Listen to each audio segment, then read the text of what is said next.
Dear students, this is our fourth module on data abstraction, and in this module we will learn about pointers. A pointer is a storage area that contains encoded address of a memory cell. So you know that all of the memory cell have certain addresses. So for example, this has address of 101. Let's say this has 102, 1003, 1004, and so on.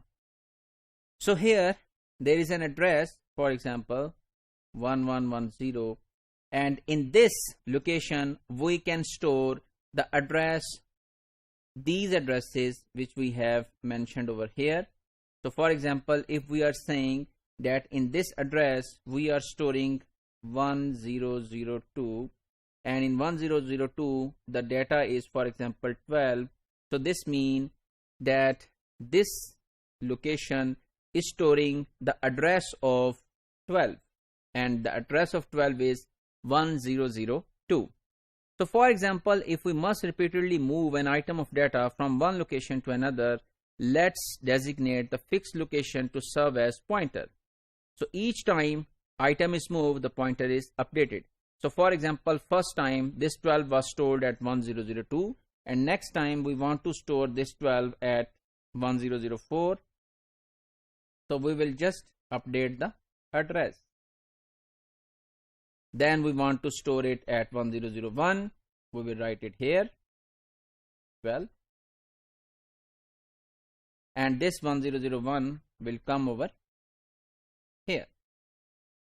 So why we need pointers to store addresses, we will learn with different examples. So one of the example is, you might know about the program counter, which we learned in computer architecture.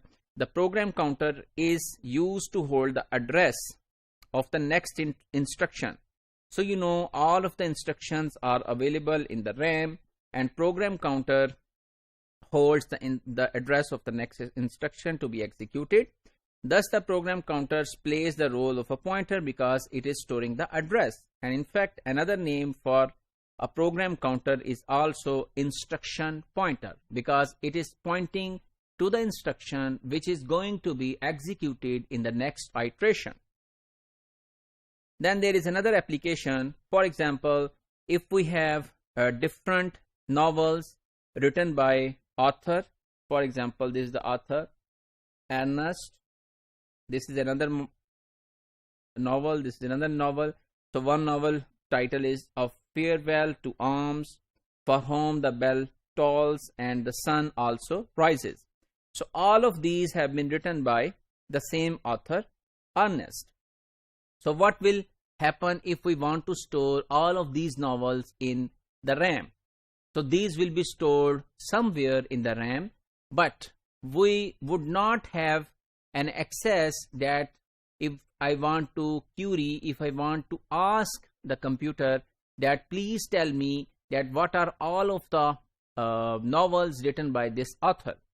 So it would not be possible, because all of the novels with titles have been stored in the RAM independently. So now let's put a pointer within each novel. So we want to link all novels by one author. Let's add a pointer as additional memory cell, and within that pointer let's store the address of the next memory. So this pointer is storing the address of this one, this pointer is storing the address of this one, and this pointer is storing the address of this one. So this means if you come across with this novel, you can traverse using this pointer to this, and using this pointer to this, and again using this pointer to the same location. So this means all of the novels written by the same authors have been linked together in the RAM. So let's summarize today's module. We have learned about pointers, and we have seen that why we need pointers, and we have also learned about instruction pointer and different applications of pointers, and there are some other applications of pointers which you might be learning in the later courses.